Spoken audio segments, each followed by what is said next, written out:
Hello backbenchers, welcome back to your own channel School of Backbenchers Education Beyond the Front Row. Well, in this video we will continue planning chapter of class 12 business studies, and this is the last and fourth part of that series. And before we continue, requesting you again guys, if you haven't subscribed my channel yet, please do it now. Let's continue.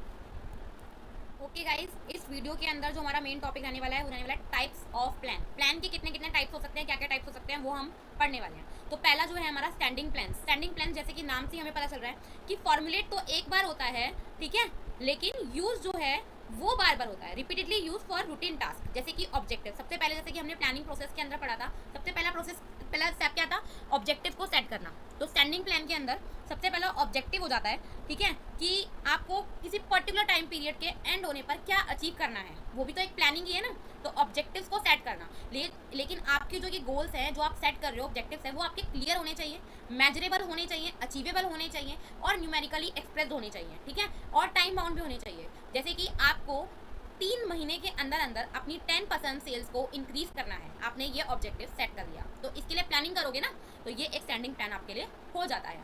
Next है strategy. कोई competition से deal करने के लिए, किसी नए change को deal करने के लिए, जब आप एक long term action plan ready करते हो, है ना, तो उसको स्ट्रेटेजी कहते हैं, है ना. कॉम्पिटिटर से आगे कैसे निकलना है, उसके लिए स्ट्रेटेजी बनाते हैं ना हम लोग. जैसे कि अपनी मार्केटिंग को, अपनी सेल्स को बूस्ट करने के लिए हमने ऑनलाइन मार्केटिंग भी स्टार्ट कर दी, डिजिटल मार्केटिंग स्टार्ट कर दी. नेक्स्ट है पॉलिसी. पॉलिसी जो होते हैं कुछ जनरल गाइडलाइंस या रूल्स होते हैं बेटर डिसीजन लेने के लिए. जैसे आपने रूल बनाया कि आप ओनली कैश सेल्स करोगे, क्रेडिट सेल्स नहीं करोगे, या आपके ऑर्गेनाइजेशन के अंदर कुछ पोस्ट आपने रिजर्व कर दी वुमेन के लिए. तो जब रिक्रूटिंग होगी, कोई सिलेक्शन वगैरह होगा, हायरिंग होगी, तो पता है इन सीट पर आपको फीमेल्स को ही लेना है.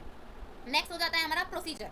प्रोसीजर क्या होता है, एक स्टेप बाय स्टेप प्रोसेस होती है किसी पर्टिकुलर टास्क को कंप्लीट करने के लिए. जैसे हायरिंग स्टेप्स होती है, पहले रिक्रूट करना, फिर उसके बाद क्या करोगे आप लोग, उनको शॉर्टलिस्ट करोगे रिज्यूमेस को.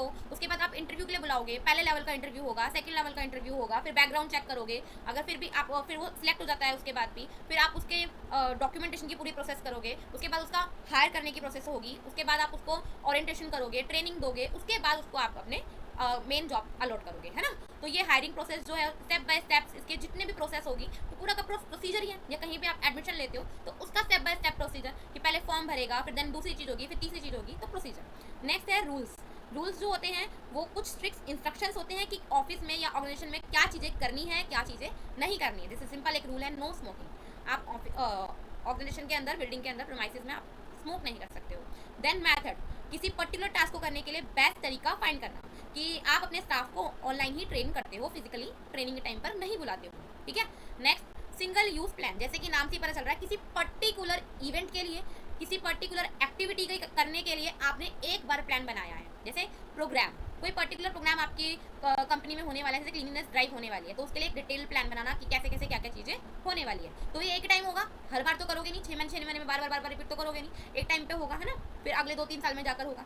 तो एक ऐसा इवेंट जो एक ही बार होने वाला है, एक्टिविटी होने वाली है, उसके लिए प्लान बनाना, तो सिंगल यूज प्लान ही हो गया ऑब्वियसली वो. बजट, जैसे बजट जो होता है हर साल बनाया जाता है. अगर हम गवर्नमेंट की बात करें, हमारी हर साल बजट आता है. आप 2-4 साल का इकट्ठा बजट तो बना नहीं सकते हो, क्योंकि चीज़ें चेंज होती है, एनवायरमेंट चेंज होते हैं. तो फाइनेंशियल प्लान जो होते हैं वो भी साल में एक ही बार बनाए जाते हैं. जैसे सेल्स का बजट बनाना, कैश का बजट बनाना, वगैरह वगैरह. ओके. नेक्स्ट है हमारा comparison of single use plan and standing plan.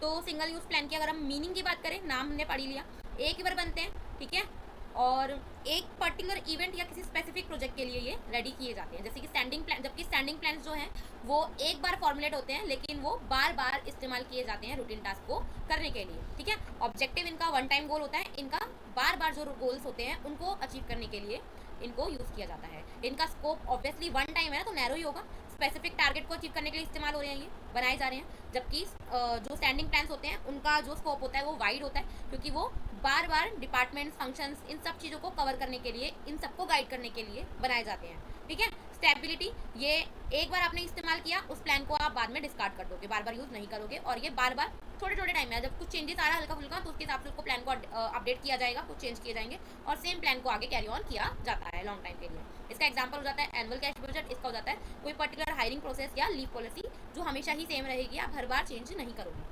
Objective और स्ट्रेटजी के बीच में हम कंपैरिजन देखने वाले हैं. तो मीनिंग ऑब्जेक्टिव का होता है पर्टिकुलर ऑर्गेनाइजेशन जो है उसका एक एंड गोल या एंड का टारगेट जो आपको अचीव करना है. ठीक है। जबकि स्ट्रेटजी इस ऑर्गेनाइजेशन का जो गोल है, उस गोल को किस तरीके से अचीव करना है उसके लिए लॉन्ग टर्म प्लान स्ट्रेटजी हो जाती है।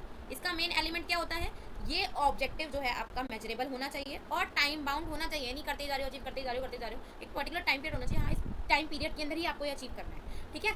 और स्ट्रेटजी का जो मेन एलिमेंट होना चाहिए वो आप अपनी स्ट्रेटजी कैसे बनाओगे, अपने बिजनेस एनवायरनमेंट को कंसीडर करते हुए, उसमें जो चेंजेस आ सकते हैं उनको ध्यान में रखते हुए अपनी स्ट्रेटजी बनाओ, ताकि इन बिजनेस एनवायरनमेंट का आपकी स्ट्रेटजी पे कोई फर्क ना पड़े, और पड़े भी तो बहुत हल्का पड़े, माइनर, जो आप चेंज कर सकते हो, चेंजेस कर सकते हो बार बार, ठीक है।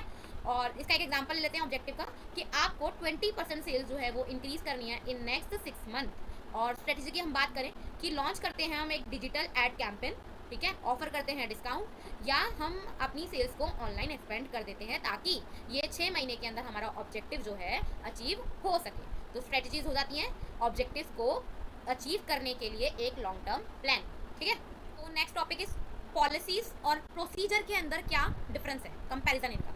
तो मीनिंग की हम बात करें पॉलिसी की, कुछ जनरल गाइडेंस होती है कि काम कैसे करना है, ठीक है। जबकि प्रोसीजर जो है वो एक आपका स्टेप बाय स्टेप इंस्ट्रक्शन होता है किसी पर्टिकुलर टास्क को परफॉर्म करने के लिए। ये आपको डिसीजन मेकिंग करने में हेल्प करता है, ये आपको एक्शन लेने में हेल्प करता है।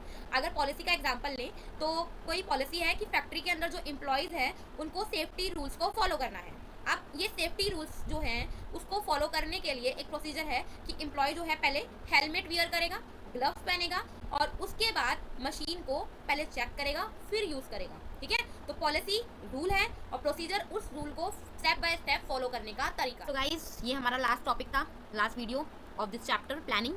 आई होप आपको अच्छे से क्लियर हो गया होगा। अगर हो गया है तो ये कुछ क्वेश्चंस है, पढ़िए, समझिए, आंसर कमेंट बॉक्स में लिखिए। और कोई डाउट है पूरे चैप्टर से तो भी आप कमेंट बॉक्स में लिख सकते हैं, ठीक है। अगर आपको वीडियोस अच्छी लग रही हैं, समझ में आ रहे हैं कॉन्सेप्ट, प्लीज़ सब्सक्राइब करें, वीडियो को लाइक करें। मिलते हैं नेक्स्ट टॉपिक में, नेक्स्ट चैप्टर के साथ। तब तक के लिए बाय।